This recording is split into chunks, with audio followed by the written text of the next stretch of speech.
السلام علیکم ورحمۃ اللہ وبرکاتہ۔ آج کے سبق میں ہم سورۃ الرحمن پڑھیں گے۔ آئیے اپنے سبق کا آغاز کرتے ہیں تعوذ اور تسمیہ کی تلاوت سے۔ اعوذ باللہ من الشیطان الرجیم، بسم اللہ الرحمن الرحیم۔ فَبِأَيِّ آلَاءِ رَبِّكُمَا تُكَذِّبَانِ، پھر تم اپنے رب کی کون کون سی نعمتوں کو جھٹلاؤ گے۔ فِيهِمَا مِن كُلِّ فَاكِهَةٍ زَوْجَانِ، اور اس میں ہر میوہ دو قسم کا ہے۔ فِيهِمَا اس میں من كُلِّ فَاكِهَةٍ ہر میوہ زوجان کے دو قسم کا ہے۔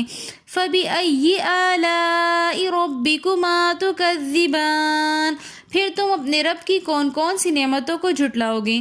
متکئین علی فرش بطائنها من استبرق، اور ٹیک لگائے بیٹھے ہوں گے اپنے بچھونوں پر جن کے استر ہوں گے ریشم کے۔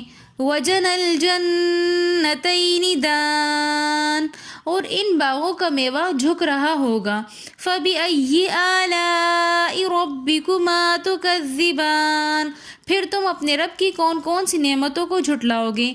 فِيهِنَّ قَاصِرَاتُ الطَّرْفِ لَمْ يَطْمِثْهُنَّ إِنسٌ قَبْلَهُمْ وَلَا جَانٌّ، اور اس میں ان کے لیے عورتیں ہوں گی جو نیچی نگاہ والی ہوں گی، اور ان پر تصرف نہیں کیا ہوگا کسی انسان نے اس سے پہلے اور نہ ہی کسی جن نے۔ فِيهِنَّ اس میں قاصرات الطرف عورتیں ہوں گی نیچی نگاہ والی، لم یطمثہن کسی نے تصرف نہیں کیا ان پر، انسن انسان نے، قبلہم اس سے پہلے، ولا جان اور نہ کسی جن نے۔ فَبِأَيِّ آلَاءِ رَبِّكُمَا تُكَذِّبَانِ، پھر تم اپنے رب کی کون کون سی نعمتوں کو جھٹلاؤ گے۔ كَأَنَّهُنَّ الْيَاقُوتُ وَالْمَرْجَانُ، اور وہ عورتیں اس قدر سفید ہوں گی جیسے کہ یاقوت اور مرجان۔ فَبِأَيِّ آلَاءِ رَبِّكُمَا تُكَذِّبَانِ، پھر تم اپنے رب کی کون کون سی نعمتوں کو جھٹلاؤ گے۔